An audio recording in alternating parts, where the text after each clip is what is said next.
Hey, what's up? It's cute what if? This side. Today we will be seeing what if Deku became a Wolfwalker. Before we move ahead with the FIC, leave a like and subscribe to the channel for future what ifs like this. I wanted to create a Wolfwalker story for a while, but I wasn't sure which fandom to choose since it fits many. Eventually, I decided on this one. Izuku is an ordinary boy who faces challenges every day because he was born without a quirk. One day, while taking a longer route home to avoid his bullies, he heard whimpering from the woods. Initially thinking it was a dog, he went to investigate and discovered a large white wolf trapped in a bear trap. After freeing the wolf, another massive brown wolf appeared and lunged at Izuku, but the white wolf intervened just in time. However, in the chaos, Izuku was bitten. Now, he must learn to navigate the world of Wolfwalkers while striving to achieve his dream of becoming a hero. Long ago, in medieval times, magical beings known as Wolfwalkers existed. They possessed the ability to heal wounds and illnesses and could transform into wolves. The saying goes, "You are a wolf when you sleep, a person when you are awake." When one falls asleep, their soul leaves their body and takes the form of a wolf. If anything happens to their wolf form, it affects their human side as well. For instance, if they get injured in wolf form, the injury will manifest in their human form. Conversely, if they have a scar on their human side, it will also appear on their wolf side. If a Wolfwalker is severely injured or near death in their wolf form, their spirit returns to their body, and if not healed in time, the injuries can be fatal. You might wonder how Wolfwalkers came to be. The origins are unclear, but it is known that if one bites you, you too can become a Wolfwalker. In the past, people believed Wolfwalkers were witches and hunted them, along with their packs and families. This persecution forced Wolfwalkers into hiding deep within the forests, where they lived in solitude for years. Eventually, they became mere fairy tales told to children at bedtime. As society advanced, it became increasingly difficult for Wolfwalkers to remain hidden, especially with the emergence of people with quirks. They believed they were safe, as any unusual behavior could be attributed to their powers. However, this changed when a young female Wolfwalker fell in love with the wrong person. Their love story began like any other. They met, fell in love, introduced each other to their families, and eventually married. They had a child, but when she revealed her true nature and transformed him into a Wolfwalker, everything changed. He turned against her, revealing her secret to his family, which led to a tragic confrontation that left both bloodlines devastated. The child was left to be raised by wolves in the forest until he found someone to love. Years later, Izuku's perspective. "Bye, Mom. I'm heading off to school," Izuku called out. "Okay, sweetie, be careful out there and avoid getting too close to hero fights again," Inko replied. "Don't worry, Mom. I'll be careful, I always am." After leaving his house, Izuku noticed a hero and villain battle. Unable to resist, he paused to jot down notes in his hero analysis notebook. Realizing he was running late, he reluctantly left the scene. Once he arrived at school, he found a red spider lily in a black vase on his desk. The class erupted in laughter, and Bakugo chimed in, "Hey, look! Someone left you a nice gift, Deku. You better be thankful because this might be the only flower you ever get." The red spider lily, while beautiful, symbolizes death and is often left at grave sites. Receiving these flowers felt like a cruel message, and this was the fourth time someone had left them for him. With a heavy sigh, he sat down as the teacher entered and began the lesson. After class, as he packed his things to head home, he spotted Bakugo and his friends waiting for him. "Hey, where do you think you're going, Deku? You haven't learned your lesson yet?" Bakugo taunted. "Come on, guys, I really need to get home," Izuku pleaded. "Oh, you can go home after you learn not to be better than me." Eventually, Izuku limped home, feeling the weight of the day's events. When I arrived at the apartment, I noticed a note from my mom. "Sorry, sweetheart, but I won't be able to come home until later tonight. Dinner is in the microwave. Love, your mother." Izuku thought to himself, "Again, huh?" He sighed and headed to the bathroom to bandage himself up before making his way to the kitchen for dinner. Just another day of being me. Izuku's POV. Beep beep beep. I turned off my alarm and got ready for school. As I went downstairs, I saw my mother preparing breakfast. Morning, honey. Sorry I couldn't make it to dinner yesterday. They needed me to work longer hours since we're short-staffed, Inko said. It's okay, Mom. I understand, I replied. Oh good. I made your favorite. Eat up, and after you're done, why don't you tell me what you want for dinner tonight, she suggested. Can you make katsudon tonight? I asked. Of course. Now hurry up or you'll be late for school, she urged. Oh my gosh, look at the time. I better get going, I exclaimed. I gave my mom a hug goodbye before rushing out the door. Time skip. My teacher was going through the usual lessons until he started discussing plans after middle school. Many students cheered for UA, and then the teacher pointed me out. Are you still planning to go to UA, Izuku? He asked. Laughter erupted from the class, and then Kaken chimed in. There's no way UA would let a quirkless loser like you in, Deku. You should just give up. But they removed the rule that quirkless people can't attend. You don't know I could be the first quirkless hero. I protested. You're still dreaming about being a hero, Deku? When are you going to learn that you're just going to be a waste of space? Bakugo shot back. That's enough. You can discuss this after class. Now, let's get back to what we've been learning today. I want everyone to open their books to page 369. Time skip. After class, I hurried to pack my things, but I wasn't quick enough. Kaken grabbed my hero analysis notebook. What is this? Don't tell me you're still doing this creepy analyzing stuff. I thought you would have given up by now, he taunted. Give it back, Kaken. I demanded. You want it back? Then you'll have to come get it, he replied, tossing it outside after blowing it up. He grabbed me by the collar, teasingly heating me up a bit before letting go and laughing. If you want to be a hero so much, why don't you just jump off the roof and pray for a quirk in your next life? He laughed. He left me standing there in shock. Once he was gone, I gathered my things and headed outside to retrieve my damaged notebook. I found it in the koi pond, with some fish curiously nibbling at it. Sorry, little guys, but this isn't fish food, I said, picking it up and leaving the area. I decided to take the long way home to clear my thoughts. While walking on the bridge, lost in my own mind, I heard something. I turned to see sludge oozing out of a sewage drain. At first, I didn't know what it was, but as I got closer, I realized it was a villain. Well, looks like it's my lucky day, the sludge villain said. I quickly ran away, not wanting to be caught in a villain fight. Hey, where are you going? Get back here, he shouted. Chapter end. Izuku's POV. I ended up running down an alleyway, hoping I had lost the villain. I let out a sigh of relief, but then the sludge villain appeared again. There you are. I was wondering where you went. Look, kid, this isn't personal, but I need a body, he said, wrapping his sludge around me and forcing himself into my mouth. I struggled at first, but soon felt weak and lost consciousness. When I came to, I felt a slap. I opened my eyes to see All Might. All Might? I exclaimed. Ha! You're awake. I was worried I came too late, he said. Oh my gosh, it's really you. Hey, can you sign my... I already did, he interrupted, handing my notebook back to me before preparing to leave. I didn't want him to go yet, so I grabbed onto his leg as he jumped away. Hey kid, what are you doing? Get off of me, he exclaimed.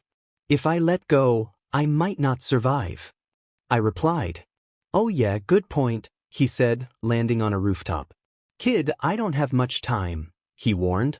I know, and I'm sorry, but I really need you to answer a question, I said urgently.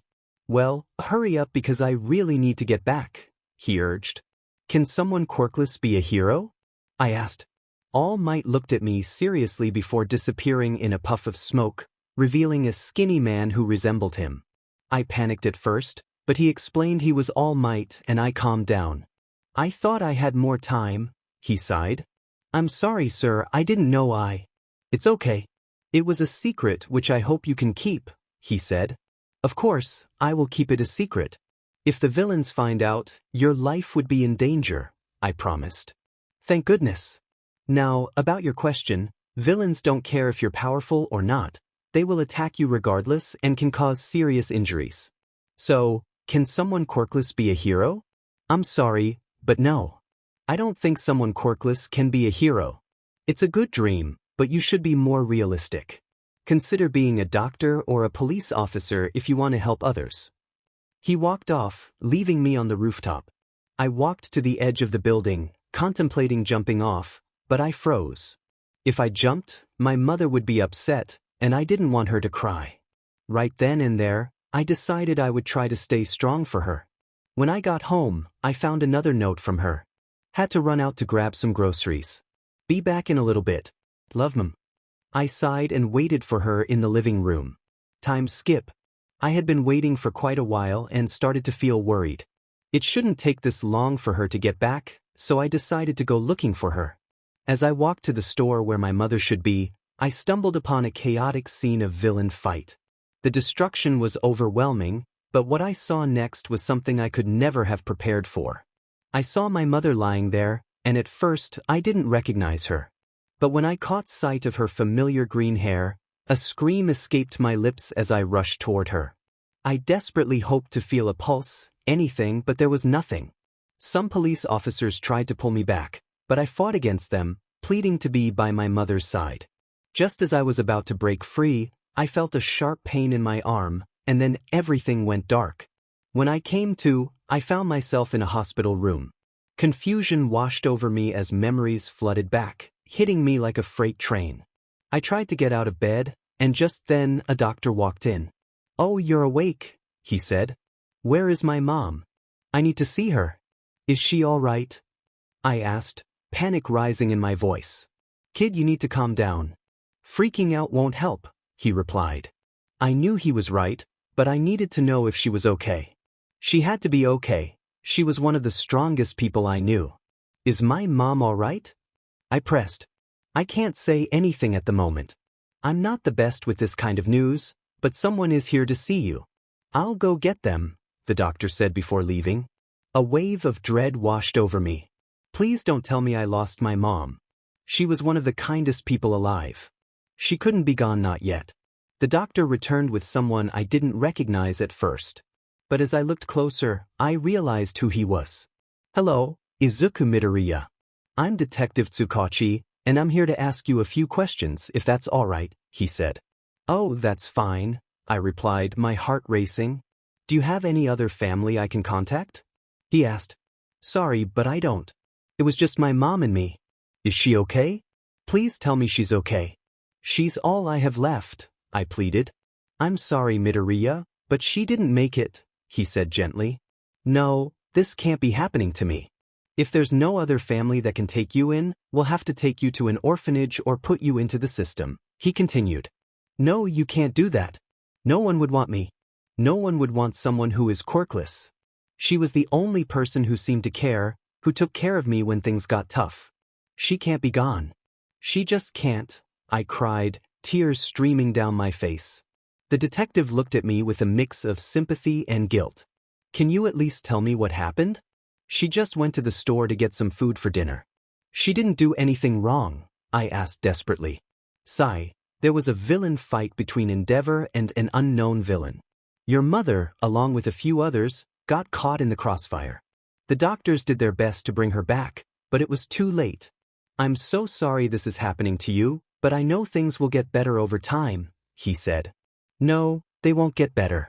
You know as well as I do that this world hates people who are powerless. They're going to treat me like trash until the day they get rid of me or until the day I die," I sobbed. Detective Tsukachi looked pained, but he had no answers. "I'm sorry, kid, but there's nothing I can do. Some officers will come by to take you to your house so you can gather your things."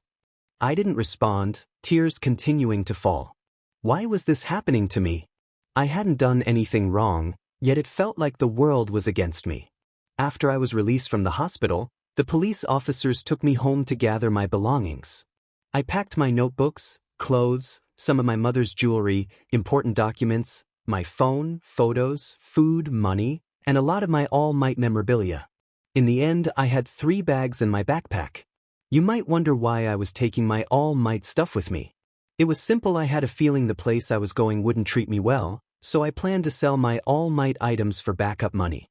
I would have to hide the money though, otherwise they would take it away from me.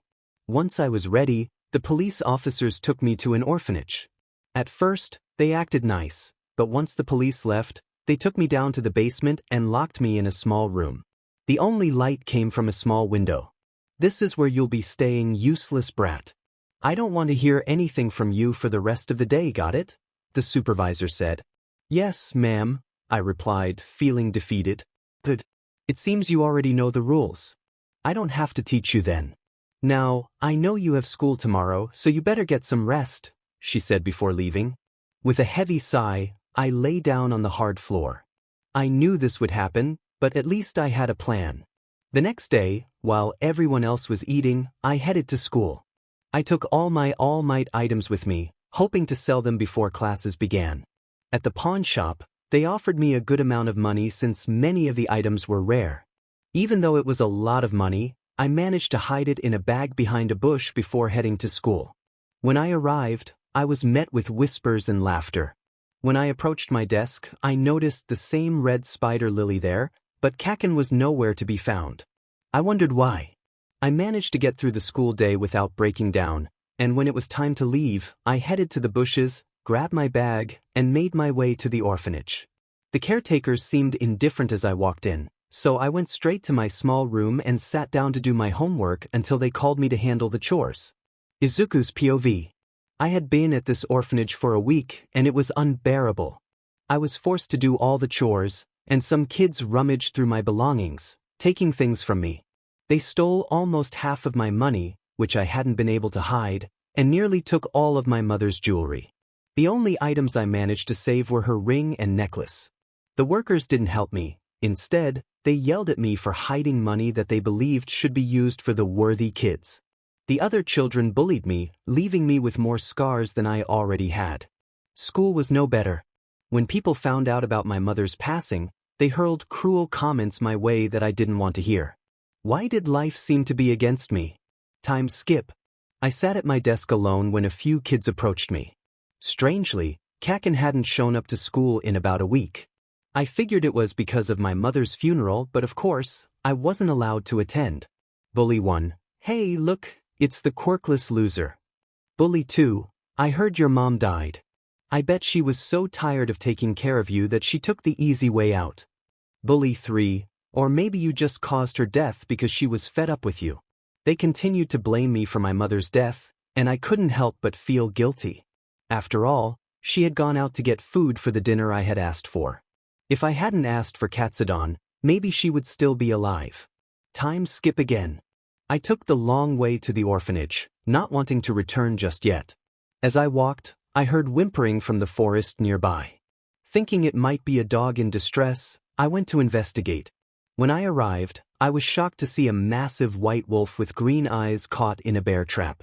The wolf was crying for help. I had never seen a wolf this large before. Did it have a growth quirk or something? As I cautiously approached the wolf, it growled at me. I froze, afraid that one wrong move would provoke it. Izuku, it's okay, I'm not going to hurt you. I just want to help. The wolf looked at me and then lay down, seemingly understanding that I meant no harm. I carefully moved closer to the bear trap, trying to avoid startling it. Once I reached the trap, I managed to pull it open. The wolf let out a painful sound, which frightened me at first, but it didn't attack. After freeing the wolf, I took out some bandages from my bag. The wolf watched as I tended to its injured leg. It seemed to possess a quirk that allowed it to understand my intentions. Izuku, there you go. Good as new. The wolf looked at me and wagged its tail, almost as if to say thank you. Izuku, oh, you're welcome. Just be more careful next time, please. Pause. Suddenly, I heard a howl that didn't come from the wolf I had helped. I turned to see another large wolf running toward me. This one was dark brown with some black mixed into its fur and had purple eyes. It lunged at me and bit me hard. I cried out, but the white wolf intervened and bit the brown wolf. The two wolves glared at each other, and the brown one looked guilty before turning its attention back to me. I waved at them, shivering in fear. I closed my eyes for a moment, and for a brief second, I thought I saw two glowing figures, but when I rubbed my eyes, they were gone, replaced by the two wolves. The brown wolf ran off, and the white wolf came to check on me. Izuku, hey, it's okay, I'm fine. It's just a bite, but I really need to get going.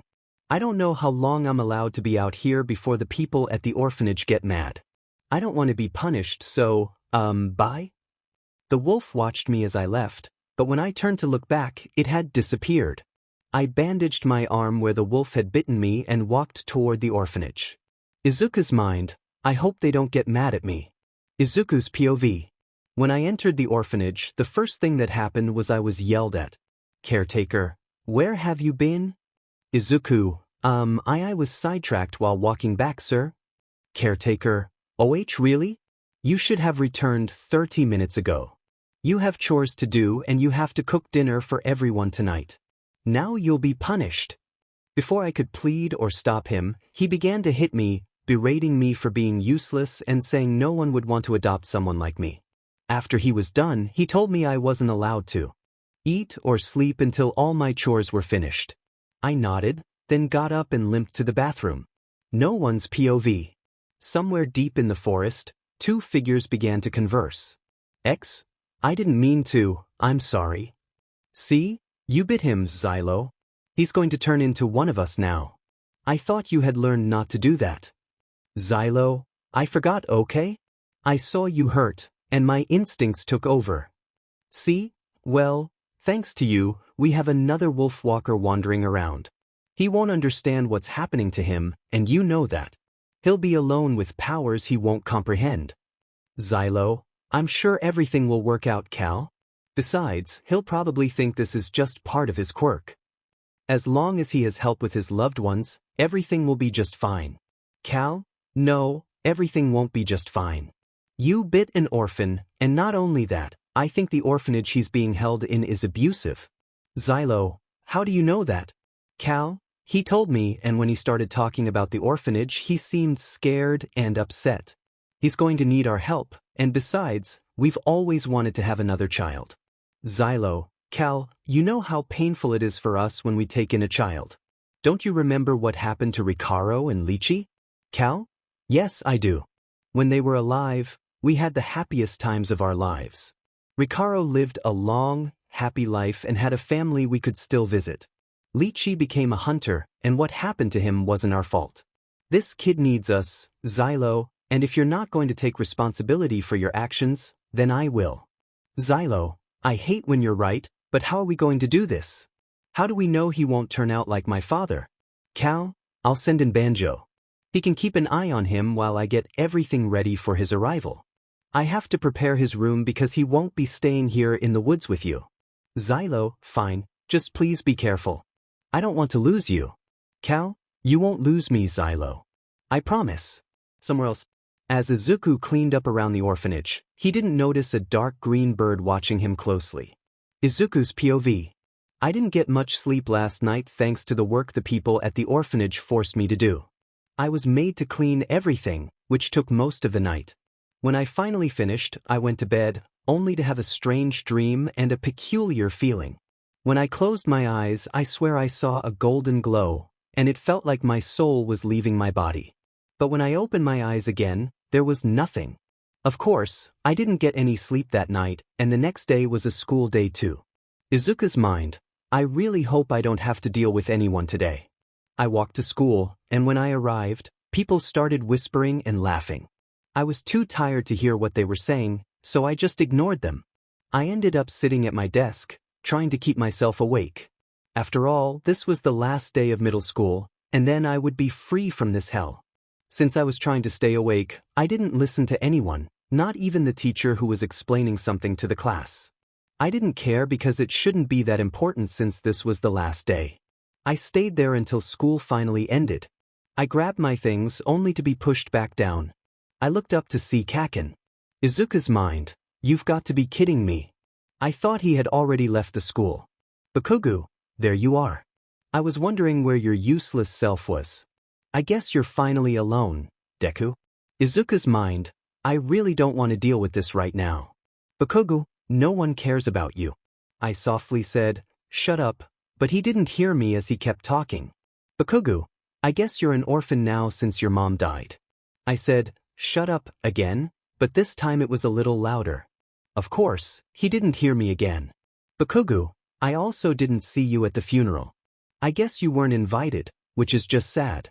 I mean, you didn't even get to say goodbye to the only person who loved you, Deku. Izuku, please just shut up. Of course, Bakugo just ignored me. He seemed to be trying to get a reaction out of me, and I will admit, it was working.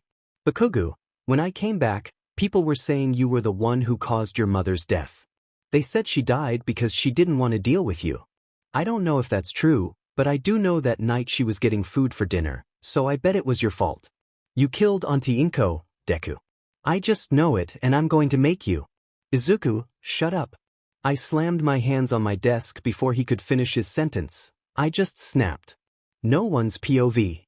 When Izuku snapped, he grabbed Bakugo by his shirt and pushed him away. Bakugo was going to say something but froze when he saw Izuku.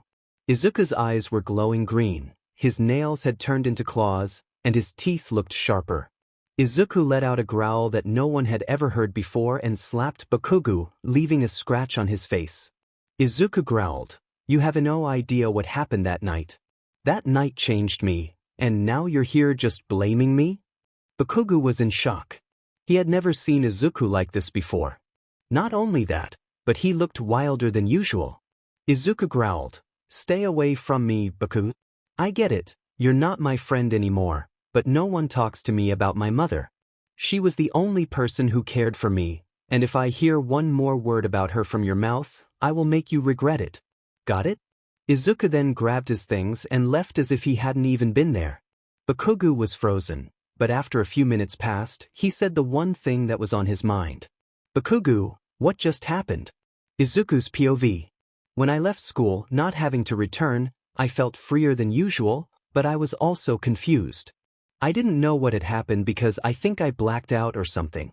One minute I was sitting at my desk trying not to fall asleep, and the next I was walking out with a terrified and shocked Kaken behind me. I guess I should stop calling him Kaken because he was never my friend. As I walked back to the orphanage, I couldn't help but notice a bird following me. At first, I thought it was nothing, but this bird was not only following me but also watching me closely. Izuku's mind, maybe it needs help. I've heard of animals asking people for help before. I turned to the bird and started following it. Soon enough, the bird showed me a nest on the ground next to a tree. Not only that, but the nest had eggs in it. Izuku's mind, this must be the bird's nest, and these must be the bird's eggs. I turned to look at the bird and got a better look at what had been following me. I couldn't tell what type of bird it was, but it had a dark green hue with striking yellow eyes. "Is this your nest?" I asked, looking at the bird. It simply shook its head. It understands me, I thought. "Did the nest fall?" I inquired. The bird nodded and seemed to indicate that it wanted my help. I don't think it's a good idea to help put a nest back when I'm this tired. I don't want to break the eggs, I mused. I glanced at the bird, which continued to look at me expectantly. This bird really wants my help. Maybe I should try to assist, I decided. "Okay, I can help, or at least I can try," I said. I carefully picked up the nest and began to climb the tree. To my surprise, it wasn't as difficult as I had anticipated. I managed to place the nest back where I thought it belonged, but then I faced a new challenge: how to get down. I sighed and started my descent cautiously. Just as I was climbing down, I blacked out for a moment and lost my grip on the tree. Panic surged through me as I scrambled to grab hold again, sliding down the trunk. That was close. I thought I was going to fall, I thought, glancing at the tree again. I noticed claw marks where I had just slid, which puzzled me. I looked at my nails and saw they were normal. I must be more out of it than I thought because those claw marks had to be there. There's no way I made those, I reasoned. The bird chirped happily and I smiled back at it. "I'm glad I could help, but I need to go now," I said. The bird nodded, and I waved goodbye before heading back to the orphanage. I just hoped I could get some sleep before tackling all the chores again. After returning to the orphanage, I was tasked with watching the kids while the workers slacked off. Many of the children didn't like me because I was quirkless, believing that meant I was useless. I dealt with kids ignoring me, others getting into fights, and some using their quirks on me. In the end, I was so exhausted that I let them do as they pleased to avoid their complaints reaching the workers, which would only lead to punishment for me. Time skip. After completing all the work that the staff should have done, I finally made it to bed. I lay down and closed my eyes, hoping for some much-needed sleep.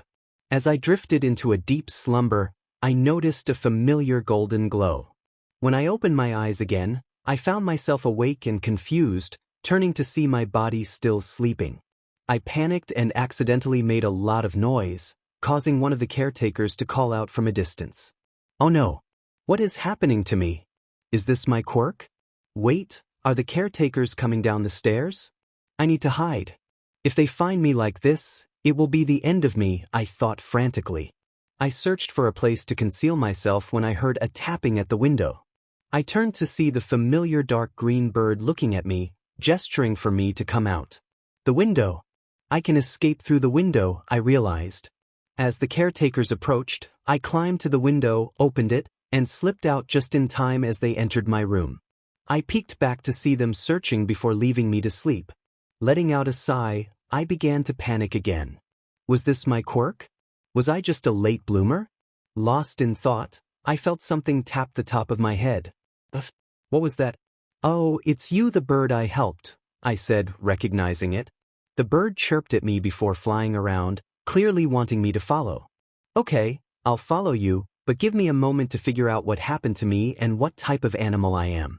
I think I might be some kind of dog, but I have no way to see myself, I rambled. The bird tapped me on the head again, urging me to follow. All right, I'll follow you, I said. The bird led me into the woods. At first, I thought it might need my help again, but as I ventured deeper, I caught a familiar scent. A yellow glow seemed to guide me toward it, and something compelled me to follow. I trailed the scent with the bird keeping pace beside me, ensuring I was on the right path. As the aroma grew stronger, I knew I was getting closer. Eventually, it led me to a hidden cave I had never seen before. The bird stopped in front of me, looked back, and then flew into the cave. I followed, only to bump into something. Looking up, I saw the same wolf I had saved that day. Welcome, new Wolfwalker. I have been expecting you, the wolf said. Wait, what? Who are you? I stammered, still trying to process everything. My name is Cal. I know this must be confusing, but I can explain everything. We just need to wait for someone. In the meantime, feel free to ask questions, Cal replied. What is happening? I can't tell if this is real or a dream, I thought. What do you mean by Wolfwalker? I asked. Just follow me, Cal said, leading me to a beautiful area of the cave. There was a waterfall, and everything felt serene. He stopped at the edge of the water and turned to me. Look into the water. Tell me what you see, he instructed. I did as he said and gazed into the water, seeing my reflection as a black wolf with bright green eyes. I was shocked before turning to the other wolf, who was nearly double my size. Izuku, is that me? Cal, it is, but don't worry, everything will be explained to you. And look, he finally returned. I looked at him, confused, until I heard many feet entering the cave and new scents filling the air. Cal, come on, follow me, and don't worry, they won't hurt you, but the wolves will be very curious about you. Izuku's mind, the wolves? I followed Cal, and when we reached the main area, I saw many large wolves, but one caught my eye. It was the one that had bitten me before Cal stepped in to protect me. Cal, there you are, Xylo. I thought I told you not to leave the cave. Xylo, I'm sorry, Cal, but the wolves and I just needed to go for a run. The big dark brown and black-furred wolf with bright purple eyes turned to me in surprise. Xylo, is that him? Cal, it is, but now that you are all here, I can explain everything. The two large wolves sat next to each other, looking at me curiously. I couldn't help but feel a little nervous under their gaze, but Cal assured me they wouldn't attack, so I took his word for it. Cal? Okay, let's begin. You, my friend, became a Wolfwalker because of this guy right here. Xylo, I said I was sorry. Izuku, what? Xylo, you see, when a Wolfwalker bites someone, they too become a Wolfwalker. I bit you, and in return, I turned you into a Wolfwalker, but don't worry, I can fix it if you'd like me to. Izuku, wait, You're saying I'm a Wolfwalker because you bit me? Xylo, yes. Izuku. So this isn't my quirk? Cal? Nope, not a quirk. Izuku, and you can fix this? Xylo, yes, I can. Only the wolf that bit you can fix it. Cal, but only if you want us to. This is your choice. Izuku, if I choose to be a Wolfwalker, what happens? Cal, nothing bad. We will take you in as one of our own, teach you everything you need to know about being a Wolfwalker, and in the end, if you want us to be your family, then we can become your family. Izuku, I would really like the second option, please. You see, I don't know if you know about quirks and all that, but I'm quirkless. Cal, I know, and I also understand how this world is for people like you. Xylo, what do you mean, Cal? Just because someone is powerless doesn't mean they're useless. Cal, well, this world doesn't see it that way. They bully and hurt people with weak or villainous quirks. Then there are those who aren't born with power at all. They get it the worst. Xylo, what? Is this true? Izuku, it is, Mr. Xylo. Xylo, growls, this world is so messed up. Why can't it be like the old days, Cal? Where it didn't matter if you had a quirk or not. Cal, I don't know, but if you really want to keep being a Wolfwalker, then we can teach you. Izuku, thank you, but you still have to explain what a Wolfwalker is. Xylo, a Wolfwalker is a magical creature that used to live in the old age. They are a person during the day and a wolf at night. Cal, pretty much the saying goes, you're a wolf when you sleep, a person when you're awake. Izuku, so my body is just asleep? Xylo, yes, and when you are ready to wake up, all you need to do is tap your body with your paws until your wolf soul returns to it. Then you will be wide awake. Izuku, okay, but how would I get back? I was kind of following a bird when it led me here. Cal, don't worry, Banjo will lead you back home. Izuku, Banjo? Cal, it's the bird that you were following. Izuku, okay. Xylo, now that that's out of the way, why don't we start training you, Izuku? Izuku, wait now? Xylo, yes now. Come on, follow me. We have a lot to do and so little time to do it. Izuku's POV. Xylo then took me outside, with Cal following not far behind. Xylo, alright, before we start, I need to know your name first. Cal already knows it, but I need to hear it from you. Izuku, okay, well, my name is Izuku Midoriya.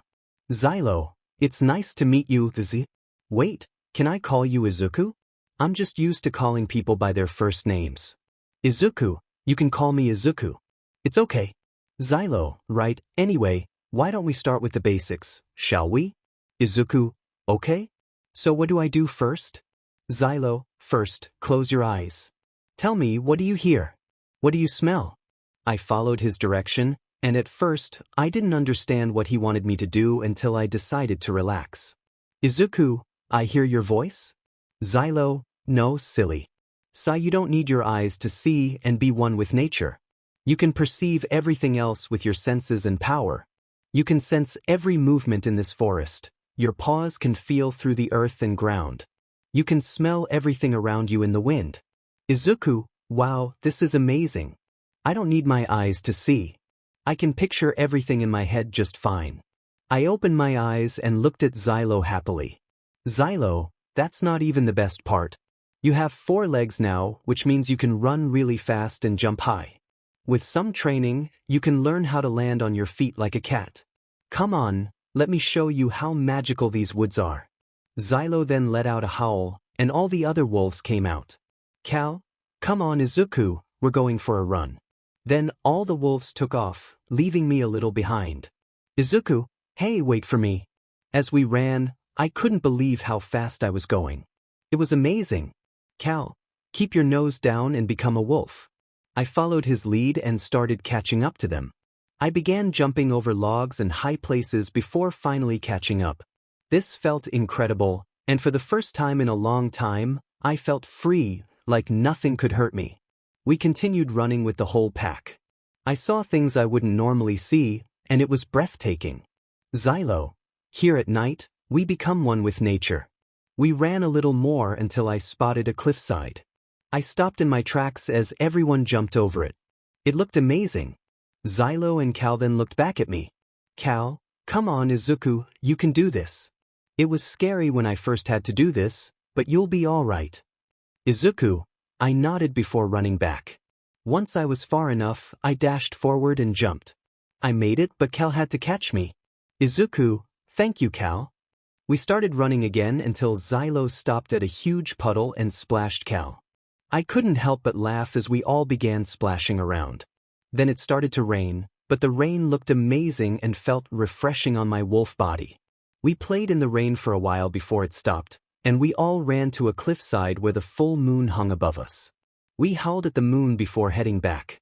Izuku, wow, this is amazing. Thank you. Cal, it's no problem, but come on, the night is still young, and there's more we can teach you. Izuku POV. Cal, so, how was it, Izuku? How did it feel to be a Wolfwalker for the first time? Izuku, it felt amazing. Cal, I bet it did. When I first became a Wolfwalker, it was magical. Izuku, wait, you were turned too? I thought you were a born Wolfwalker.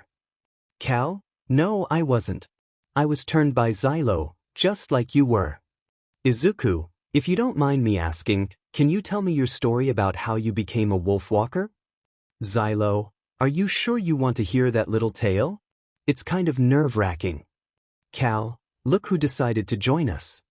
Xylo, well, I'm sorry, Cal, but I had to make sure the wolves were safely back in the cave.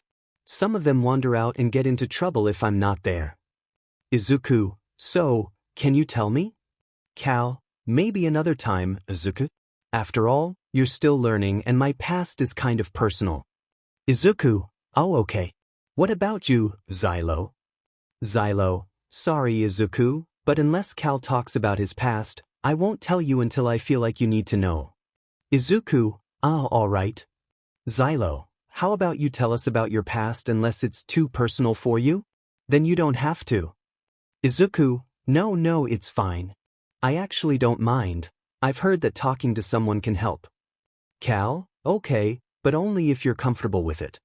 Izuku, sigh, well, when I was born, my mother was the only person I really knew.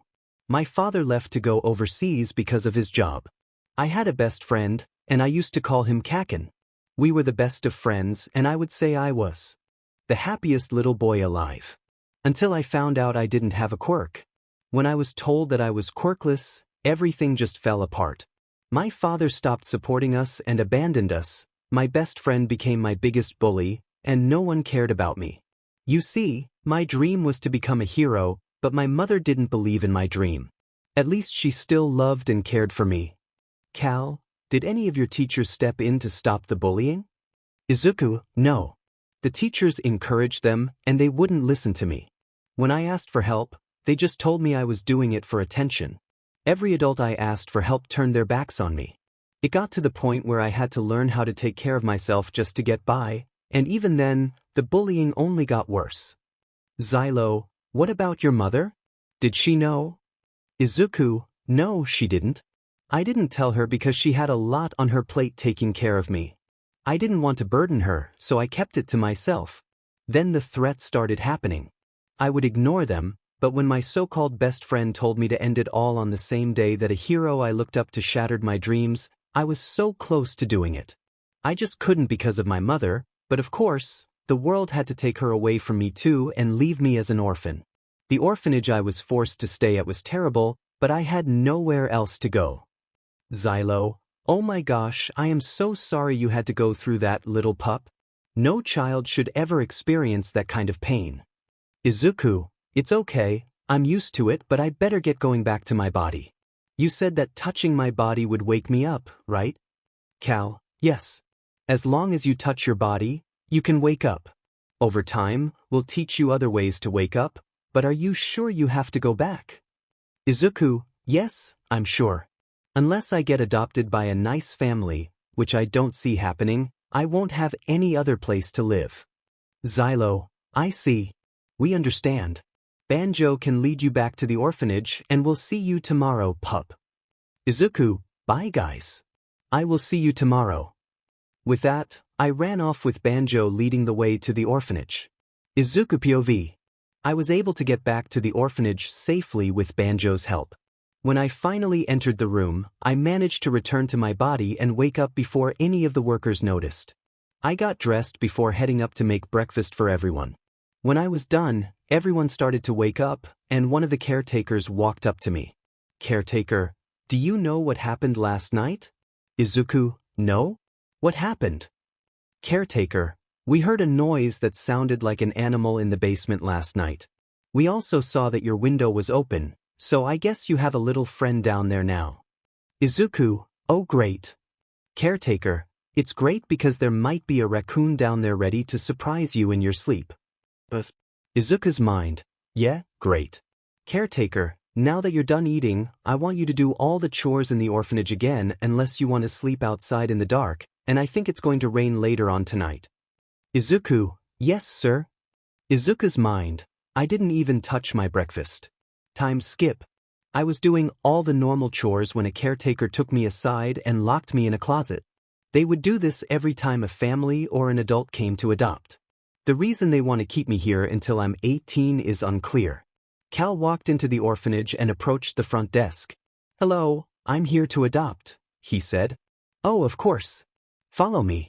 What type of child are you looking to adopt? The caretaker asked. Well, I'm looking for someone a little older with green hair, Cal replied. Wait, what? The caretaker responded, surprised. Yes, I met him once, and when I found out he was an orphan, I just had to adopt him. I'm sorry, sir, but that child was adopted just yesterday, the caretaker said. Really? What time? Cal pressed. Oh, late afternoon, but there are other children who would love to have a home, she suggested. Young lady, I don't appreciate dishonesty. Where is he? Cal demanded. Sir, I assure you I am not lying.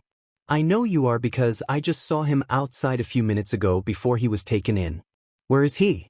If I find out you've been hurting children here, I'll take this to court. I'll fight you until you have nothing left. Now, where is he? The caretaker, visibly shaken, nodded. I'll get him right away, sir. She hurried away to speak with her colleagues. A few minutes later, she returned with Izuku by her side. There you are, Izuku. I was wondering where you were. Are you okay? Cal asked. I am okay, but I'm sorry, I don't seem to recognize you. Have we met? Izuku replied. Yes, we have met before. Don't you remember a certain white dog? Cal prompted. White dog? I'm sorry, but what do you— Oh yes, we have met before. It's great to see you again, Mr. Cal, Izuku said, his face lighting up. It's good to see you again too, kid. I told you I would get you out of here, didn't I? Cal said with a smile. No, you didn't. I didn't think anyone would want me, Izuku admitted. Well, Xylo and I do want you. Now, let me get the paperwork sorted out, and you can leave this place, Cal assured him. After completing the paperwork, despite some caretakers trying to change his mind, Cal left with Izuku to his new home, where Izuku's new life would begin. When they arrived at Cal's house, which had a forest area as a backyard, Izuku looked around curiously. Why is your house so close to the forest? He asked. It always has to be close to the forest, Cal explained. Why does it always have to be close to the forest? Izuku inquired. Because I want to be close to my husband. Xylo grew up in the woods, and even though he can navigate the streets like a pro, he always says the outside world is his true home. He doesn't want to leave it behind just to be with me, so I decided to buy a house near the forest so it would be easy for us to meet, Cal said. That's actually kind of sweet, Izuku remarked. I'm glad you see it that way. When you find love, it might be hard, but as long as you have a strong bond and the person doesn't give up on you, you can make almost anything work. Now, come on, let me show you your room. You'll be staying with me for the time being, Cal said. What about training? Izuku asked. We'll start training later tonight when our bodies are rested. You need to get used to your wolf half before we can do anything else, Cal replied. But I'm already used to it, Izuku insisted. No, you're not. Izuku, you can't rush things. It doesn't. Take just one day to adjust to everything about your wolf half. It takes time and training to do the things we can do. By the way, what high school are you planning to attend? Cal asked. Izuku thought to himself, do I still want to go to UA? It is my dream school, but I don't want to see Bakugo again. You know what? I will still go.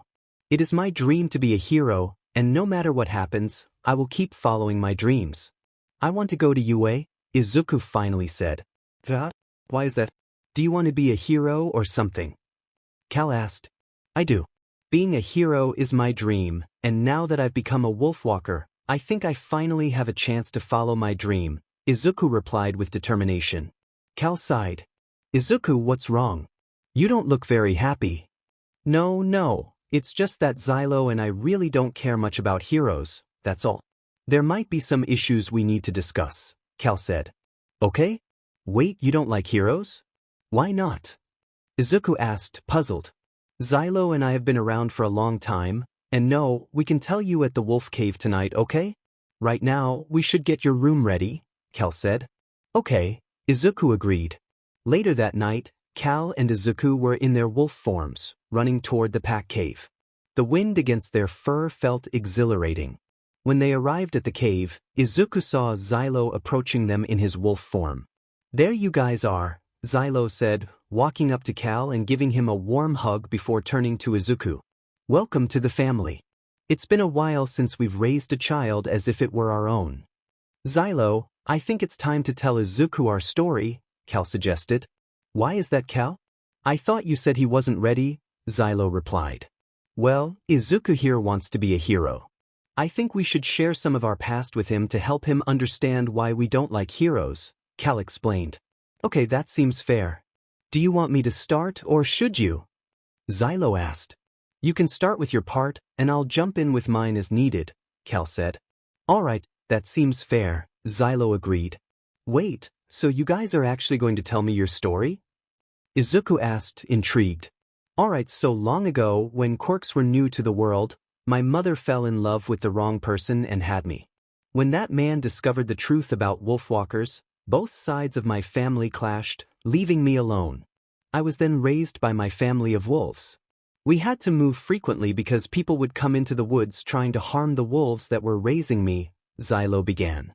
I also grew up during that time, in a happy family, Cal added. I had a mom because my dad walked out on our family when my little brother was born. I also had a big sister. We weren't very close, but we all got along. During this time, I discovered that I had a unique ability. It allowed me to control time and a part of the moon. It was a powerful gift, but I was frightened, so I kept it hidden. When quirks began to emerge, the world descended into chaos. The government started taking people away from their families to investigate what was happening. Xylo, if families tried to resist, they faced dire consequences. Some were imprisoned, while others simply vanished. It was a terrible time, as many children were taken from their loved ones just for being born with a quirk. Izuku, wait, that really happened? I've researched the history of quirks a lot, but I never came across this. Cal, of course it was concealed. The government wouldn't want the public to know they were taking children from their homes and conducting experiments on them just because they had quirks. Izuku, they were experimented on? How do you know this? Were you one of those children? Cal, no, fortunately I managed to hide my quirk from others, but my ability allowed me to see what was happening to those children. I still can't shake those terrible memories. They haunt me. Xylo, people resisted change, so when those known as the quirkless discovered someone with powers, they would betray them for money, harm them, or exploit them. I never witnessed this firsthand, as I was hidden deep in the forest at that time, which I suppose was a slide of luck. If they had found me, they would have likely thought I was just a child hiding away because of my quirk. I can only imagine what they would have done. Cal, thankfully, they didn't find me. Eventually, those with quirks had enough, and a war broke out between those with abilities and those without. Many lives were lost that day, including my mother and brother. My sister managed to escape, but she left me behind. Izuku, that's terrible. Xylo, we haven't even reached the worst part of the story yet. Cal, Xylo, please be quiet. Izuku, you both have seen and heard things that would probably haunt me. How old are you, if you don't mind me asking? I don't want to be rude, I'm just curious. Cal, we'll get to that. Anyway, I was running from some people when I decided to flee into the woods. Xylo, that's where I first saw Cal. I noticed people pursuing him and I couldn't let that happen, so my pack and I intervened. Cal, I didn't understand what was happening, but I was grateful for those wolves saving my life. I was also scared they might turn on me next. That's when I met Xylo. He wasn't in wolf form at the time. At that time, he was watching me. Izuku's POV. After I shared my dream of becoming a hero and listened to their stories, they began training me. The training was intense, but I remained determined. I was resolved to become a hero and assist those who needed help. After 10 months of rigorous training, I was finally prepared to take the next step. General education will help you more than you think. Izuku, can you tell me why I can't take the hero course test? Cal? Sure, I have a few reasons. First, the test is biased. It frustrates me how many people with great quirks and good hearts miss out on becoming heroes simply because their quirks aren't suited for the test or they lack flashy abilities. Second, teachers will be watching this event. It might raise eyebrows that you possess super strength, razor-sharp claws and teeth, exceptional skills, and the ability to heal. I want you to make a friend who can support you in case anything goes wrong. Lastly, there's your old bully, USA, who might be a problem during the test. You're not ready to face him yet. You might lose control or even get hurt. I want you safe, and this is the only way to do it. Izuku replied, but how can I become a hero? Cal explained, through the sports festival. There, you can have a chance to become number one. And get into the hero course. This also gives you time to manage your anger and fear around that so-called childhood best friend. Please, just trust me. Okay, I'll take general studies if that's what you really want me to do, Izuku conceded. Cal added, I understand what you're thinking right now, but I genuinely want you to become a hero, just not this way. Izuku sighed, fine, I kind of understand, but I'm a little upset about it. Don't worry, everything will work out just fine. If you ever need help, you can always come back here. Xylo and I will do everything in our power to support you. Thank you, Izuku said, feeling reassured. He headed to UA and took the general studies test. After passing, he walked toward UA, excitement bubbling within him. As he entered his classroom, he took a seat in the back and waited for the teacher. A student with purple hair chose to sit right next to him. Looking at him, Izuku couldn't help but notice how attractive he was. No, bad Izuku, he thought. You just met him. You don't know anything about him yet. Then the teacher walked in, and they were all instructed to introduce themselves and share their quirks. One by one, students went around saying their names and quirks until it was finally Izuku's turn. I got up and walked in front of the class.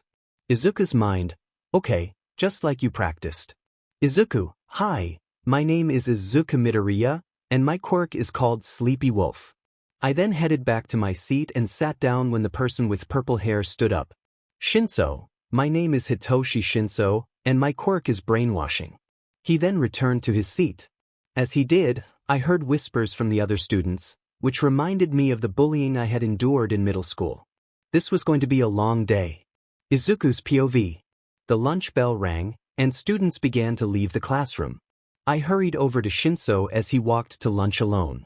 Izuku, hello, my name is Izuku Midoriya, but you already know that. Shinso, right? Shinso, yes? Izuku, I was wondering if I could sit with you at lunch. Shinso, are you sure? You heard me mention my quirk, right?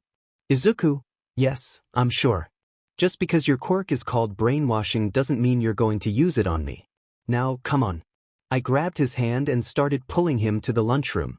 After we got our lunches, we began eating, and I noticed some classmates looking at us and laughing. Izuku, you should ignore them, Shinso. They're just being mean. Shinso, I know, I'm kind of used to it. Izuku, I'm kind of used to it too. Shinso, you are? Izuku, nodded. You see, my quirk came in very late, so people thought I was quirkless. A lot of quirkless kids struggle with this messed up society. Shinso, oh my gosh. Izuku, I'm okay now. My adopted dads helped me a lot with not only controlling my quirk but also my mental state. I just wish the world weren't so cruel. Shinso, yeah, I kinda get that too. Izuku, I'm going to throw my trash away. I'll be right back. I got up and disposed of my trash before walking back. I accidentally bumped into someone. Izuku, sorry. Bakugu, hey, watch where you're Deku? Izuku's mind, oh no. Bakugu, what in the world are you doing here, you quirkless loser?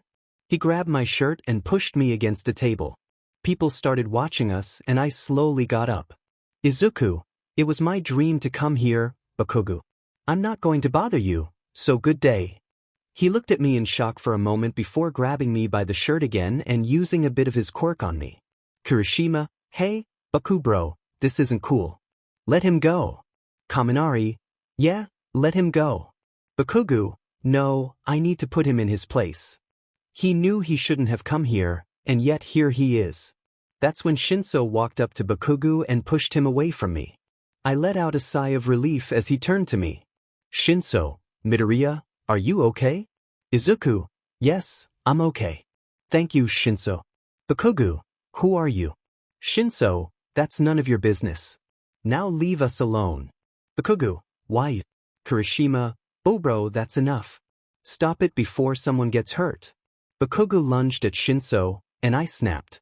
I grabbed his hand before he could hit Shinso and let out a low growl. I also emitted an aura that made everyone freeze. My claws emerged, my teeth sharpened, and my eyes began to glow. Izuku, growls, get away from us. You are not my friend, I don't like you, and I can be fierce, so back off. Bakugu was now shocked as his friends pulled him away just in time because a pro hero walked in. I managed to calm down as Shinso led us to our table. Shinso, dude, who was that? Izuku, that was my old bully. My dad's told me to stay away from him, as I might lose control of myself due to my emotions. Shinso, yikes, that must have been tough. Izuku, it is, especially since I want to join the hero course. Shinso, wait, you're aiming for the hero course? Izuku, I am. I want to be a hero, but there might be problems if I end up in the same class as him. Shinso, well then, maybe we can become heroes together. Izuku, yeah, I would actually like that. Then the bell rang, and Shinso and I got up to walk together to our next class. Izuku's POV. After my first day at UA, I headed home and saw Cal and surprisingly Xylo there. They were drinking coffee and chatting. Izuku, hey Mama Cal. Hey, Xylo. Xylo nearly spilled his coffee as Cal looked at me. Cal? Oh hey Izuku. I didn't know your school just ended.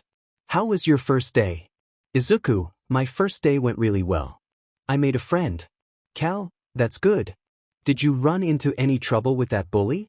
Xylo, Cal, how are you just skipping the fact that Izuku called us Mama Cal and Xylo Dad? I haven't heard anyone call us that in years. Izuku, oh yes, sorry. I didn't mean to surprise you. I found an old journal and started reading it. I believe it's from one of your sons. I think it was from Ricaro. He kept mentioning you by those names, and I thought since you are my legal parents, I could call you that. I'm sorry if I crossed a boundary. Xylo, no Izuku, it's okay. We just haven't heard that in years. I was just shocked. I never thought I would hear someone call me that again. You can call us that or anything you want, it just surprised me. Cal, so, Izuku about that bully. I know you ran into him today. Did he do anything to you? Xylo, you can never get anything past Mama Cal. Izuku, sigh, I ran into him at lunch. He was trying to pick a fight. I guess he never changes. I ended up losing control of my emotions, and my wolf side came out. We didn't fight or anything, but that was because his classmates held him back, and I had Shinso to help me calm down. Kel, Shinso-ha? Is this your new friend you mentioned? Izuku, yes he is. Xylo, well, I'm glad you didn't get into a fight on your first day. Izuku, really? Xylo, yeah. Now, I know what you're thinking, but I'm genuinely glad you didn't get into a fight. I know UA has a zero-tolerance policy for bullying and fighting. You could have gotten into serious trouble if you two had fought in the cafeteria. Also, I don't want you getting hurt. Izuku, I understand. By the way, why are you here? I thought you would be in the forest or something. Xylo, well, I always come by to see my mate. He's the person I fell in love with, and I love seeing him. Also, I wanted to be here to hear about your first day at UA. I heard it's a hero school after all, Even though Cal and I aren't the biggest fans of heroes and villains.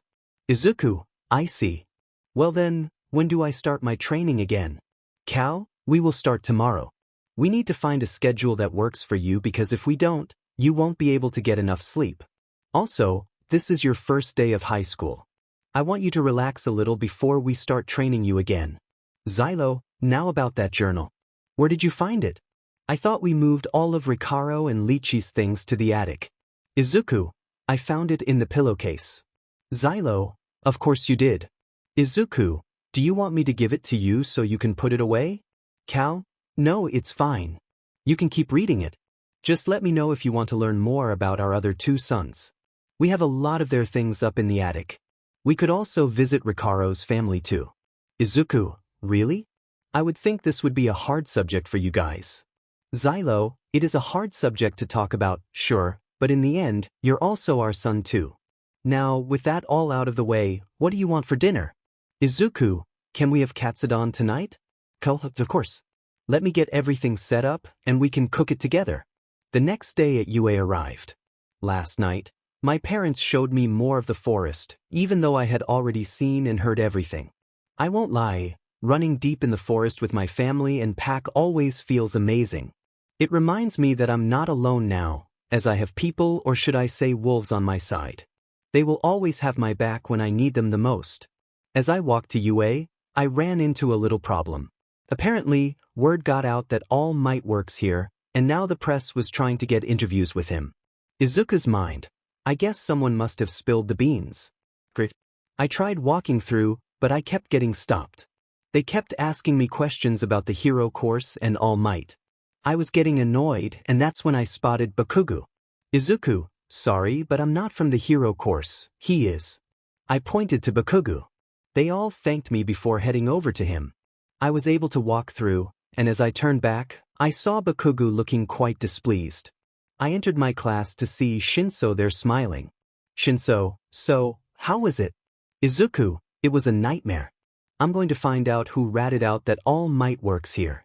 Shinso, how did you get through? Izuku, oh, I kind of threw Bakugo under the bus so I could get into UA. Shinso, Izuku, hey, it's not funny. I didn't want to miss class, and he's probably going to come after me later. Shinso, well, he deserves it. You do remember what he did to you at the cafeteria. Izuku, I do, but still. Sigh, I just hope he doesn't come after me is all. That's when the teacher walked in and class started. After the bell rang, my whole class went to lunch. I got my lunch and thanked Lunch Rush before heading to my table. When I sat down, I couldn't help but notice how Bakugo was giving me a fierce glare. Izuku, he is so going to kill me. Shinso, hey, everything will work out in the end. Besides, between you and me, I think you would win in a fight with him. I mean, last time you almost transformed completely. Izuku, I know, okay? I still need to control that. That's when the UA alarm went off. Someone was on campus. Everyone started screaming and yelling, which hurt my ears a lot. I turned to see what was going on outside and saw it was the press. Izuku's mind, for UA's sake. I let out a huge howl, which caught everyone's attention. Izuku, everyone calm down and look outside. It's just the press. Girls. I was frustrated. First, I was annoyed by the press, and now this. At least everyone was calming down now. I then sat down and started eating my food. Shinso, wow, I didn't think you had it in you.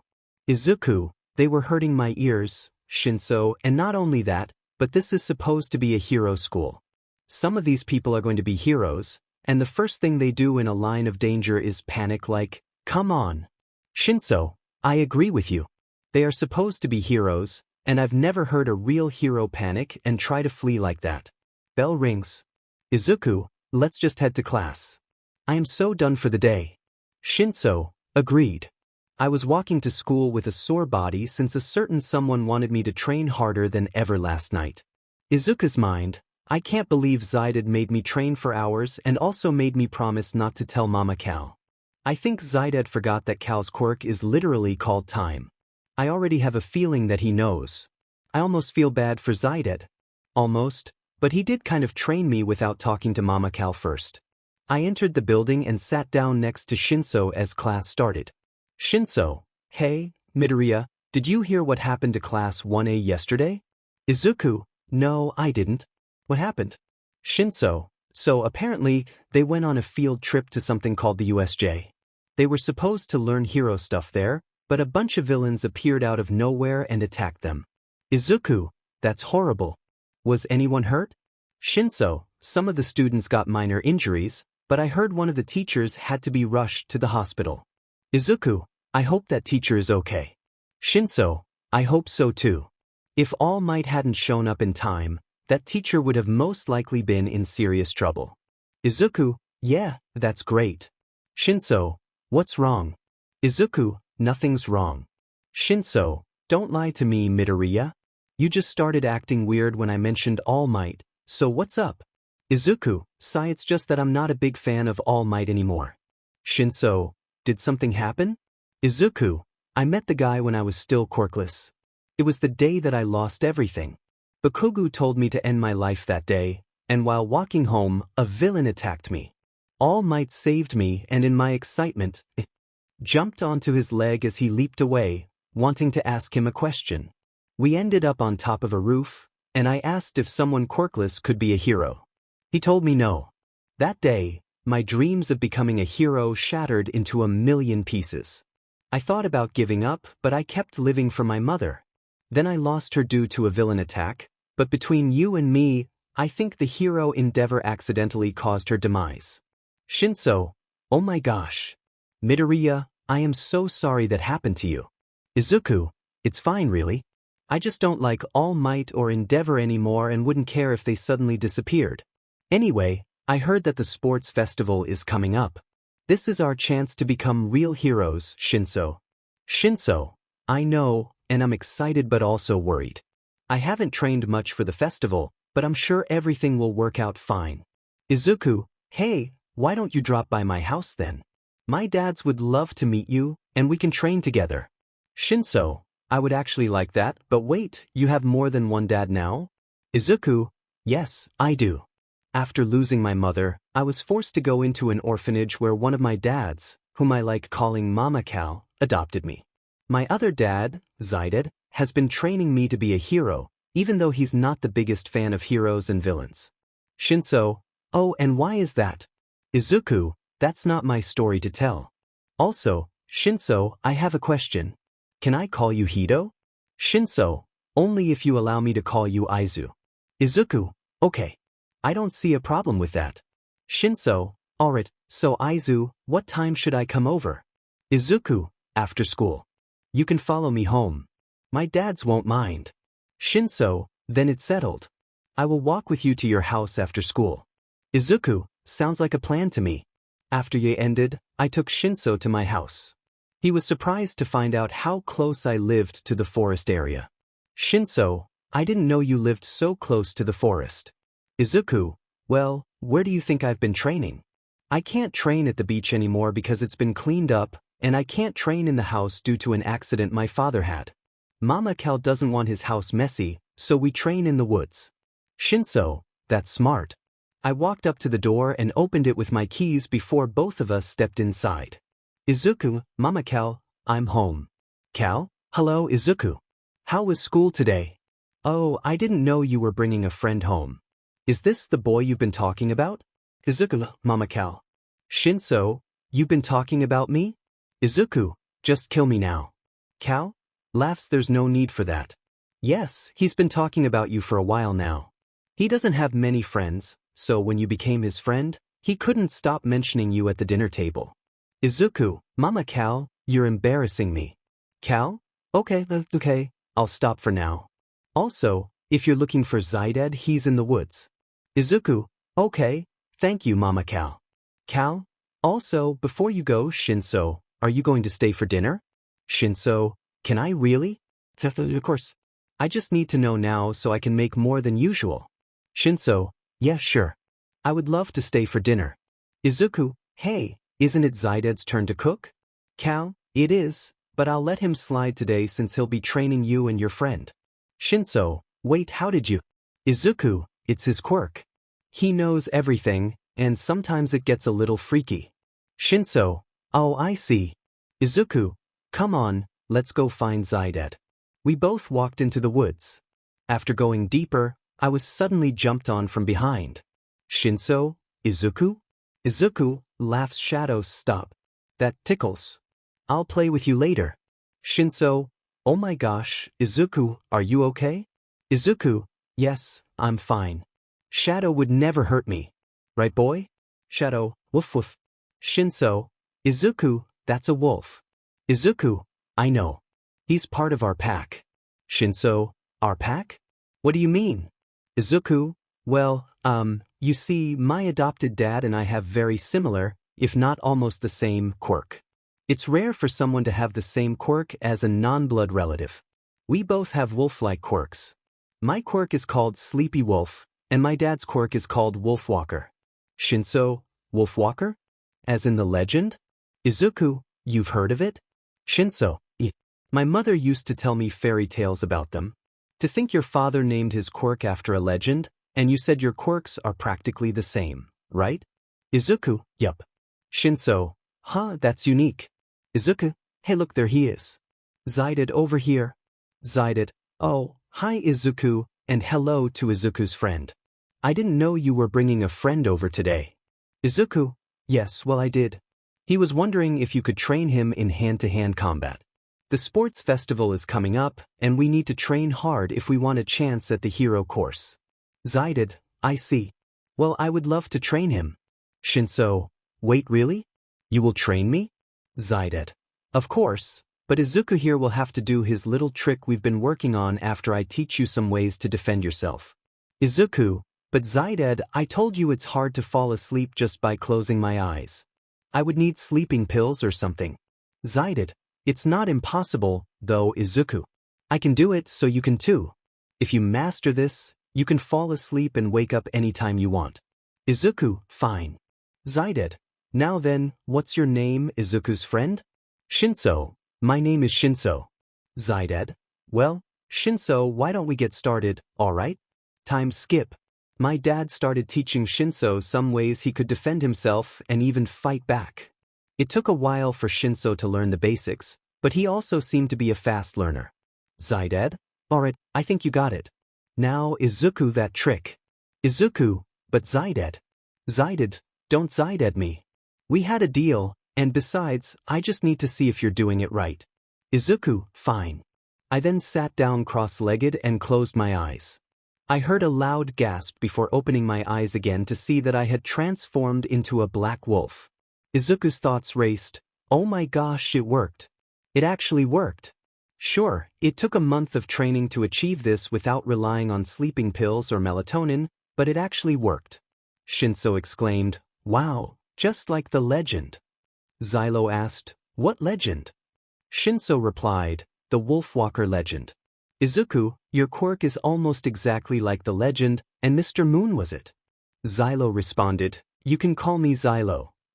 Shinso continued, okay, Xylo. Izuku, can you explain how your quirks are so similar? By any chance, can you do the same things he can? Xylo confirmed, yes, I can, and that made it easier to train him. Shinso asked, is that why you call it Wolfwalker? Izuku told me your quirk is called Wolfwalker. Is that why? Xylo nodded, yes, it is. Just then, heard a bell. I returned to my own body as Xylo went to grab his water bottle. Xylo announced, well, it seems dinner is ready. Let's get going. Shinso replied, all right, let's go. Xylo added, you don't have to call me Sirther. Just call me Xylo. Izuku's POV. Shinso and I trained with my family until the day of the sports festival arrived. As we walked into UA, all we could hear was talk about how the sports festival was just around the corner and how everyone was eager to participate to become heroes. After our class, many students headed to Class 1A to see what they were getting into. Izuku asked, do you think we have a shot? Shinso confidently replied, of course we have a shot. I know we can win this. Izuku expressed his worries, but what if we don't? I really want to be a hero, but if we fail the sports festival, then there goes our chance to become heroes. Shinso reassured him, Izuku, don't think like that. I should be the one thinking like that, not you.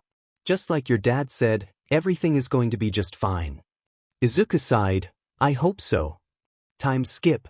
The sports festival was here, and I noticed a lot of people joining. Some were preparing to give speeches, while I grew anxious about whether either Shinso or I might not pass. The first challenge was a race. Shinso and I decided it was best to split up to avoid getting in each other's way. When the time came, everyone took off running. I was faster than most, thanks to my wolf-walking abilities, but I learned that if I ran on all fours, I could go even faster. As President Mike announced how everyone was doing in the race, I encountered a problem: robots. To make matters worse, I could smell something explosive on the ground ahead. I charged at the robot and, using my strength, managed to take it down before moving on. That's when I had an idea. I grabbed a broken piece of metal from the robot and used it to gather several mines. After piling them up, I slid down the metal piece and leaped onto the pile of mines, propelling myself over the two frontrunners Bakugo and Todoroki. I took the lead, but they were closing in fast, and in the end, I secured third place. Bakugo, who came in first, bragged about beating me, but I didn't mind. When the second challenge revealed his score of over 10,000, he started to panic. Many people hesitated to join his team, and I couldn't help but chuckle. Izuku called out, "Hey Hito, do you want to join my team?" Shinso replied, "Sure, Izu, but we still need 2 more." We then met Mei Hatsum, who preferred to go by Mei. She joined our team, followed by Tokoyami. The 4 of us formed a team, and when the timer went off, everyone rushed after Bakugo's team.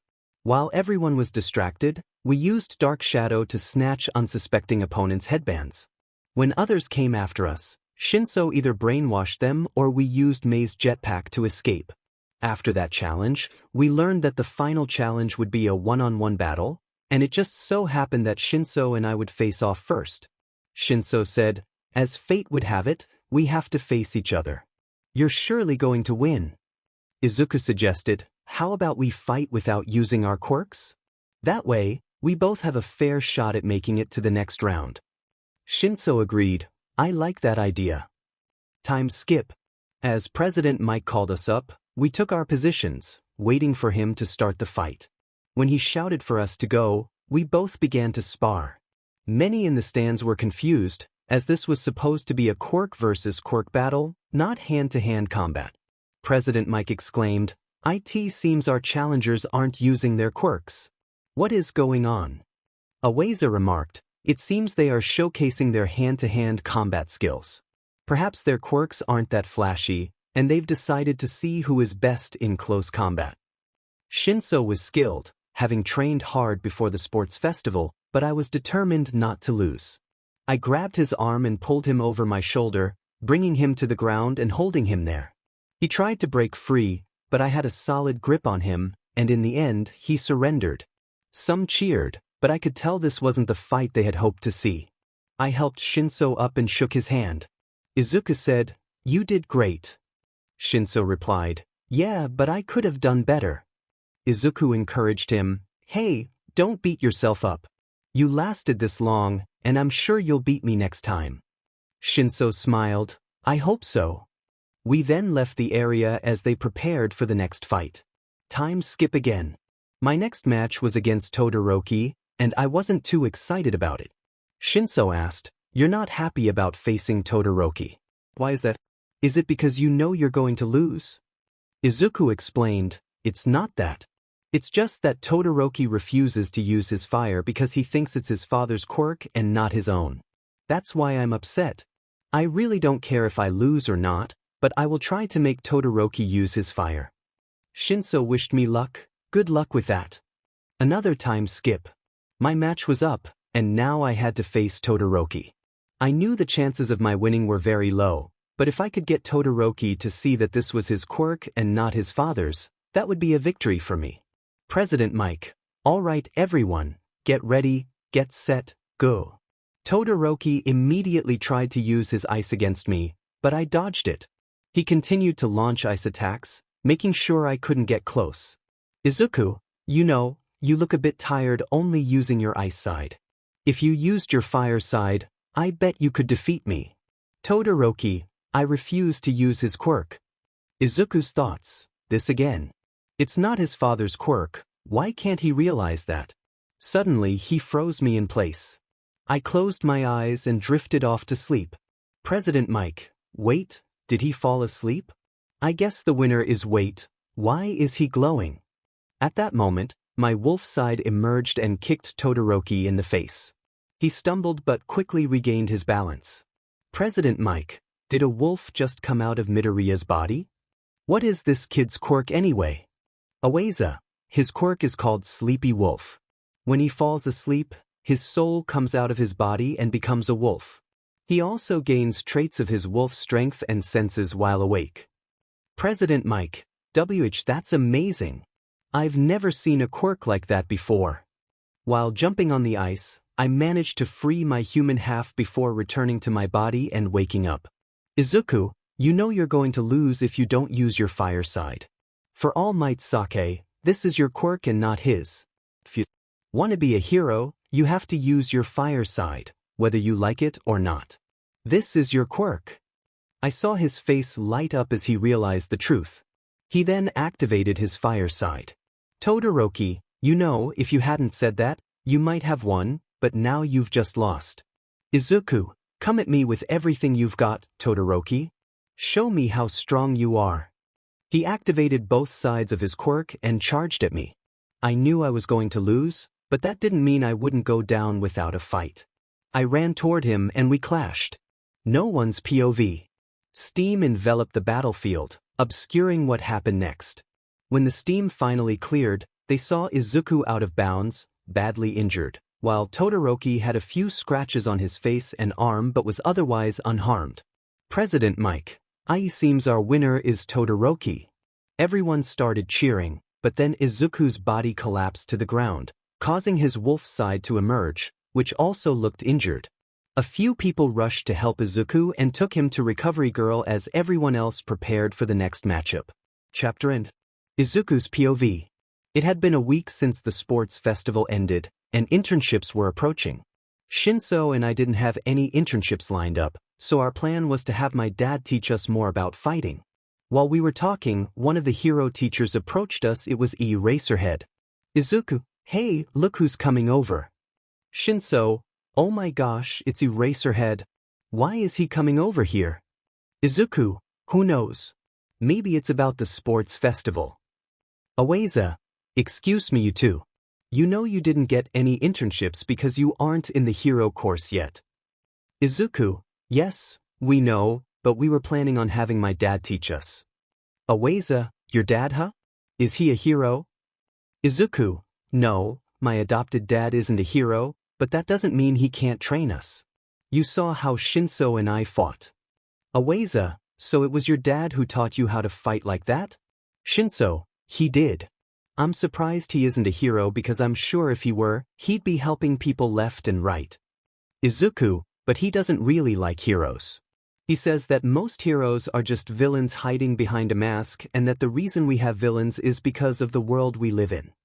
Aweza, well, your father isn't entirely wrong. Now, why do you two want to become heroes, and what type of heroes do you want to be? Shinso, we both want to become underground heroes. I want to prove that people with villain-like quirks can become heroes too. Izuku, it's always been my dream to become a hero. I want to help people with a smile on my face. Aweza, I see. Well, you two are in luck. I will be taking you both on as my students for this internship. Izuku, wait really? Aweza, yes. I see great potential in you too. Shinso, that's great. We'll tell our parents about this. Aweza, no need. The principal and I have sent letters to your guardians about this decision. Izuku, okay, when do we start? Aweza, the internship starts in a few days, so you two better be ready. He then left. After he was gone, Shinso collapsed, and I started laughing. Shinso, he's so cool. Izuku, yes he is. Chapter End. Izuku's POV. The internship with Eraserhead had arrived. I was gathering my things when Mama Cal stopped me. Cal, Izuku, I'm happy that your dream is coming true, but I want you to be careful.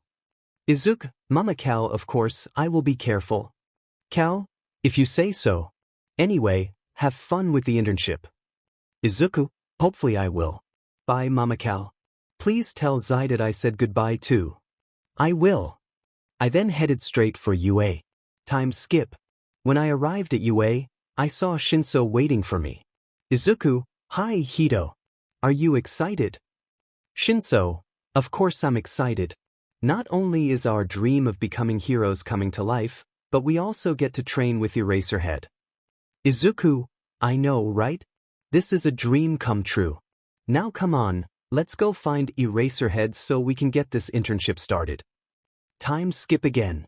After finding Eraserhead, he took us to a wooded area for our training. At first, I thought we were in an actual forest, but when I didn't recognize some of the smells, I realized we were somewhere different. Izuku, where are we? Aweza, we are on UA campgrounds. Here, I will be training you both for the full internship.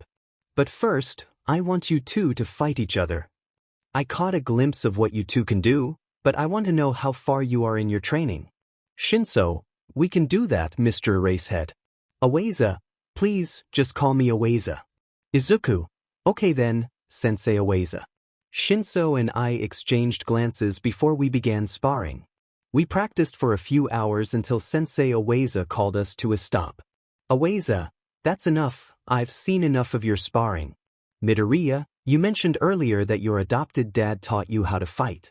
Do you know how he learned some of those moves? Izuku, I do. He didn't have the best childhood and had to learn quickly how to defend himself. Aweza, I see. So, he's not exactly a hero? Shinso, no he's not. He doesn't like talking about heroes and villains because, to him, they're all part of the same coin. Aweza, on the same coin, huh? Let me tell you something. This world isn't just black and white. Sure, there are heroes and villains, but remember, people aren't born as villains. They become that way. Now, I know you two want to become underground heroes. I'd like to teach you about my captured weapon, but that will have to wait until tomorrow. For now, I want you both to get some rest. It's getting late, and I think you've trained enough. Izuku and Shinso, yes, Sensei. We both left to get some sleep. Time skip. It was night time, and almost everyone was asleep. I was in my wolf form, contemplating what kind of training I could do in this state when I heard someone approaching. I turned to see Eraserhead coming toward me. Aweza, Sai, I forgot that your quirk activates when you fall asleep. Izuku's mind. Yes, it does, and technically it isn't a quirk. Aweza, so what are you planning now? I ended up writing in the dirt to respond. Izuku, I was thinking about scouting the area while also training myself to find places to hide. Aweza, I see, that's not a bad idea. Just make sure you come back here before dawn. Izuku, I will. I then left to scout the area. Time skip once again. Sensei Aweza taught us how to use his captured weapon. He helped Shinso mainly with his flexibility and balance, teaching us how to hide in the shadows and patrol areas. One night, when Aweza took us to one of his portal routes for more training, started to feel an unsettling sense of danger. Shinso, hey, Aizu, are you okay? Izuku, something feels really wrong. Eraserhead, what do you mean something is wrong? I didn't respond. Instead, I closed my eyes and transformed into my wolf form. Shinso caught my body as I leaped to the edge of the building and looked back at the two. Shinso, I think he wants us to follow him. Eraserhead, then let's go. I led them to where I sensed a fight occurring with Nomus. Eraserhead instructed us to stay back, but I couldn't shake the feeling of urgency, so I turned to Shinso and gave him a determined look. Shinso, something else is going on, huh? Izuku nodded. Shinso, then go. I'll stay here and guard your body. Make sure nothing happens to you, okay? I nodded again before jumping off. I scanned the area and spotted what I was looking for. The hero killer, known as Stain, was standing over a student. I think his name was Ida. I jumped down, carefully avoiding any harm as I distracted Stain.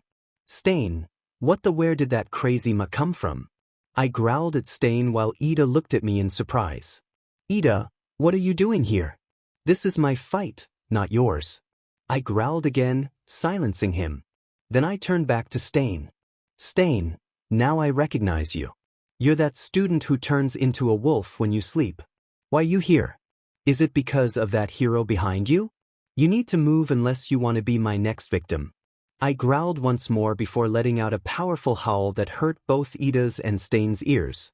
Stain, ow, why you little mutt? He charged at me and I dodged his attack. He threw a knife, which grazed my leg. I jumped to where the knife landed and licked my blood off it, causing me to freeze momentarily. Stain, good, now that you're out of the way, I'll take care of this wannabe hero. Just then I saw Ice heading towards Stain, forcing him to back off.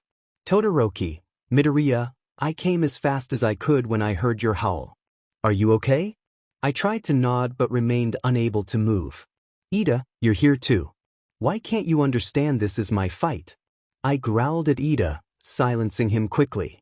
I then looked at Todoroki. Stain, great, another wannabe hero. Just my luck. I slowly began to rise, fighting against the paralysis Stain had inflicted on me. Ida, don't let him cut you. His quirk seems to activate when he tastes your blood. You should just run and get help. I'll be fine, I promise. Todoroki, we're not leaving you. I let out another powerful howl, causing everyone's ears to ring again. Stain, ow, you stupid mutt. He tried to leap at me again, but Todoroki blocked him. The struggle continued until the hero Eraserhead appeared. Eraserhead, there you are. I was looking for you when Shinso said you ran off. Stain, Eraserhead.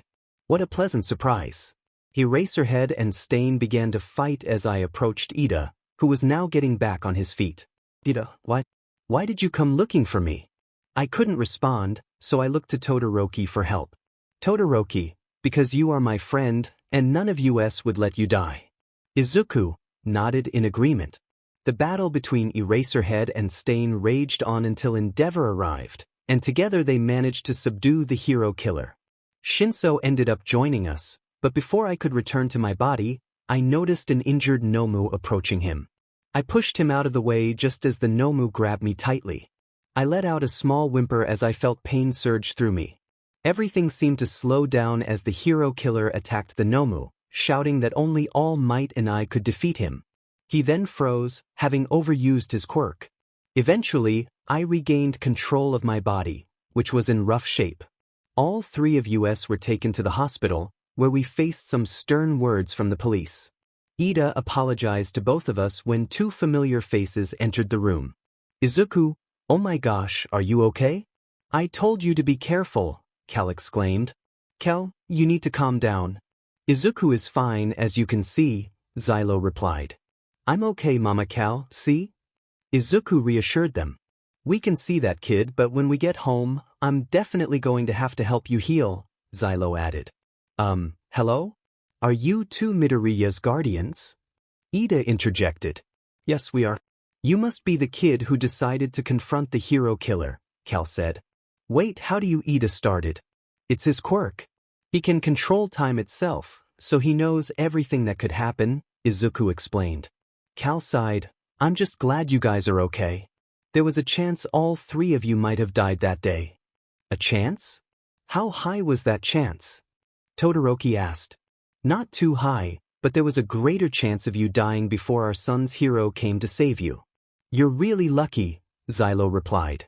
Yes, I am, Ida agreed. We should let you all rest. We'll see you after the internship, Izuku? Cal said. Okay, see you guys soon, Izuku replied as they left. Both Todoroki and Ida turned to him. What? Izuku asked. I didn't know you had two dads. It's kind of amazing, Todoroki remarked. Yeah, we really don't see that every day, Ida added.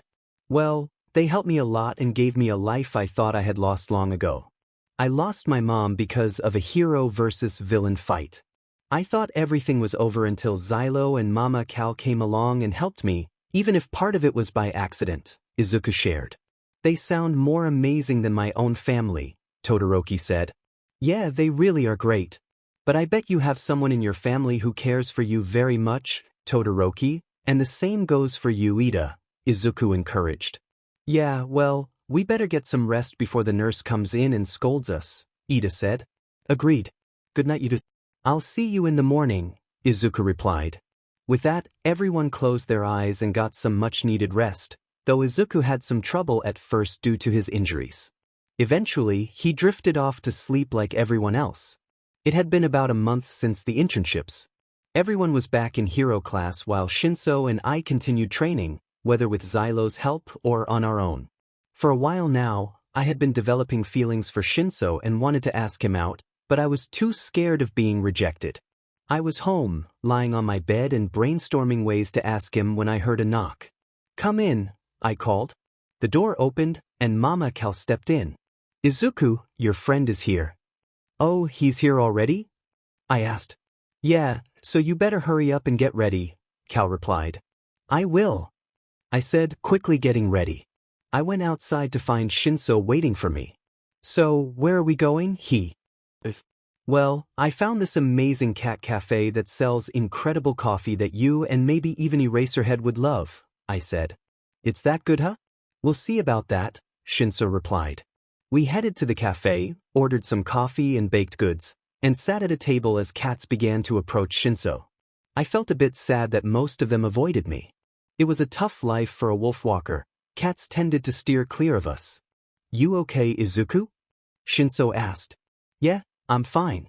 Just a bit sad that none of the cats are coming up to me," I admitted. "Hey, it's okay. I'm sure at least one cat will walk up to you soon," he reassured me. "I doubt it," I said just as our food was ready. We sat back down, and after Shinso took a sip of his coffee, his eyes lit up. "Man, you were right. The coffee here is amazing," he said. "I know, right?" I replied, smiling. After enjoying our food and drinks, we decided to head to the park to talk some more. We found a bench and chatted about random topics until it started to get late. "Well, I had fun," Shinso said. "I did too, but Hito, I want to ask you something," I said, feeling nervous. "Okay, what is it?" he replied. "Well, I know we're becoming really close and plan to become underground heroes together, but for a while now I've been developing feelings for you. I want to say I love you, Hitoshi. If you don't feel the same way, I totally understand, and I hope we can stay friends, but..." I was cut off when he leaned in and kissed me. I was surprised at first, but I soon kissed him back. After we broke the kiss, I looked into his beautiful violet eyes. "I like you too, Izuku. I was just scared that you might not feel the same way," he admitted. "Then can I ask you to be my boyfriend?" I asked hopefully. "I would like that a lot. Soon, we won't just be boyfriends but also underground heroes together," he replied with a smile. In the end, we worked hard to become underground heroes. It wasn't easy, but as long as we worked together, we could overcome anything.